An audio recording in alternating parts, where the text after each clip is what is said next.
2.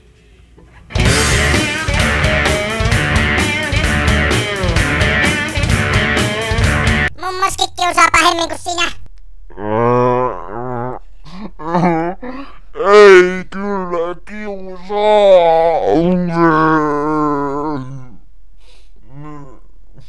Kyllä. Sinä olet vain pieni räpinä Raineri oven kahvan alla. Jos sinä olet tuota myötä, minä tulen lyömään sinua oikein lujana sun. Et kyllä. Minä olen monoton prinssi ja minä aion tappaa sinut. Haha, aina sinä voit yrittää, mutta minä olen iso vaaleanpunainen lohikäärme, joka piereskelee. Minulla onkin iso vaaleanpunainen, iso vaaleanpunainen Antti. Lohikäärmeen tuli kilpi tällainen. Rarg! Kokeillaan toimiiko se. Noin minä syöksyn tulta.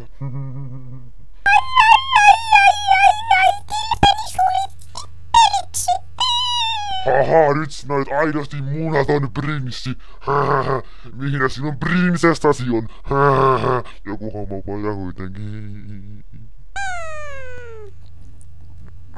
Odotas, niin minä huudan.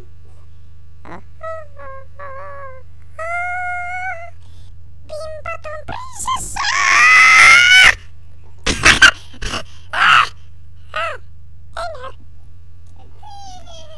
Se pelkäs. Sun siis. Miksi hän minua pelkäsi? Minähän olen iso vaaleanpunainen lohikäärme. Koska sinun henkesi haisee.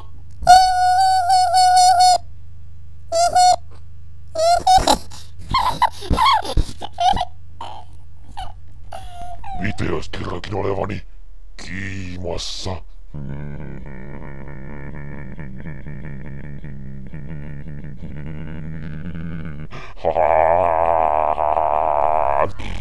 Siinä tapauksessa saat panna minua peppuun.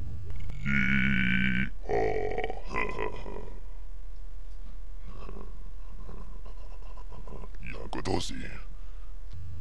Ei nyt vaikka. Heti tippuu kieli suusta. Näin. Tuo oli tosi julmaa. Ei noin saa tehdä. Kusipää. Minä olenkin vanha täti nimeltä Kirsti Julmala. Vanha peruukkipäinen vai oliko se edessä? Mutta kumminkin. Meillä on karva kaulaliina minulta löytyy juu. Ja peruukki aina eri värinen joka päivälle. Äkkiä karkuun! Hyi! Hyi! Hyi! Hyi! Hyi! Kääk! Kääk! Kääk! Kääk! Kääk! Kääk! Ahaha. Juokse äitisi helmoihin, mutta älä huuva. Älä huuda. Älä huuda. Älä kilju. Se ottaa korviini, koska minulla on vanhat homeiset korvat.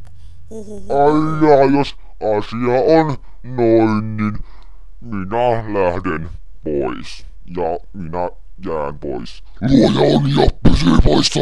Paitsi että minä olen iso vaaleanpunainen lohikäärme, joka piereskelee. Heissan. Heissan lillapoikke. Heissan. Hei hei. Good dag. Afternoon. 2.